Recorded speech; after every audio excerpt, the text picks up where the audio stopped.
that I'd like to point out about Charles and Peggy. You know, Charles is a brother-in-law that I haven't seen a whole lot here in the last 40 years. First, because 30 years, Diane and I were gone.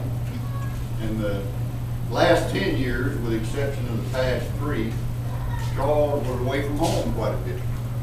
And so I only saw him for a day or 2 or 3 when he was home. But during all that time, when Charles was home, he was doing things for other people. And I would hear about it.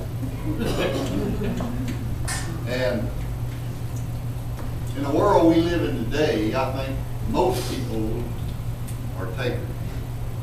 Charles and Peggy are givers. They are givers of their finances and of their time and of their ability.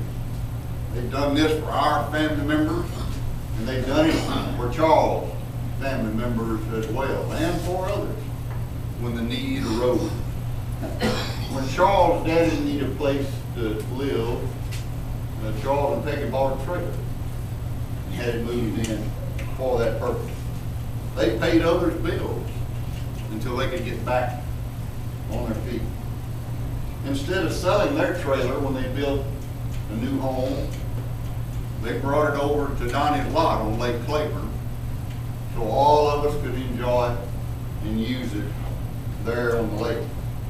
And for at least 20 or 25 years, or maybe closer to 30 years, when we gathered at the lake on the 4th of July with the Odom family and all the other cousins and nephews and nieces and so forth, met over there, Charles was the chief cook for all of us for those events. When the Odom family began to get a little too big for Mother's house to meet on Easter and Christmas, Charles and Peggy opened their home. And that's where we all started meeting. At Easter, that includes not only feeding all of us, but Peggy and Virginia would dye about 500 eggs for the small kids to hunt during the Easter egg hunt. In addition to that, they'd take about 300 or 400 other eggs, plastic eggs, and fill them with little slips of paper so the larger kids could have a hunt and claim prizes based on their slip of paper, which was no small task. Peggy and Charles also feeds us and hosts our family's gift exchange every year. In addition to that, you know, there's 40 or 50 of us, and in addition to that, 50 or 60 or 70 of the monks that they do that for. And they do it on back-to-back nights in December. You ladies can appreciate how much work is involved with that. Their home's always been open to us and others as well. And finally, they understand the source of their blessings. And they've supported their church well over the years as a result. In addition, at Christmas, they always give each family member a Christmas present. Some of you may not know, but in addition to Charles being a drilling consultant, he's a builder. And over the years, he's built many things for many people. A boat dock at Donnie's lake lot, he helped build that. When my granddad and grandmother Annie Pearl Puckett's house burned, Charles was the ramrod and the supervisor of that rebuilding or that building project, and did quite a bit of the carpentry work as well. He helped pour and finish the concrete on Jimmy and Ann's driveway. When Donnie's lake lot began to wash away, Charles went over there and he and Donnie built the seawall there to protect it. When Donnie needed a carport built, Charles was right there to help build a triple carport with storage in the back. He also built a utility building for Donnie and Pam. He was a great utility building builder. He built one for Aaron and Charlie as well. He built a carport, a front porch, and a shed for his son Eddie. He built a large back porch for the trailer house on the lake where we meet.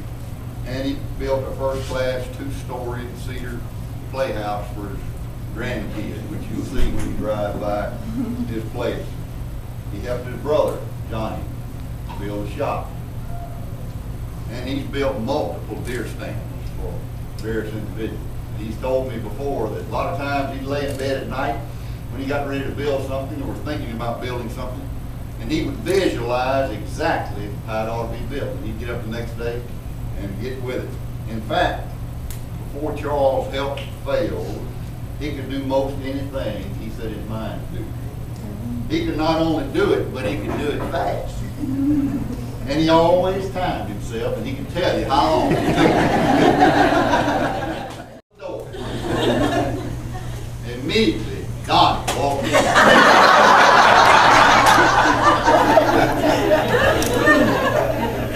And as soon as Donnie walked in, he said, "Who's leaving?"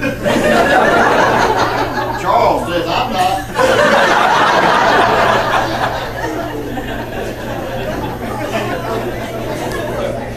I appreciate Charles and Peggy, not just because Peggy's my sister and Charles is my brother-in-law, but because they're kind, caring people that have often put others first and stayed together through the good times and the bad.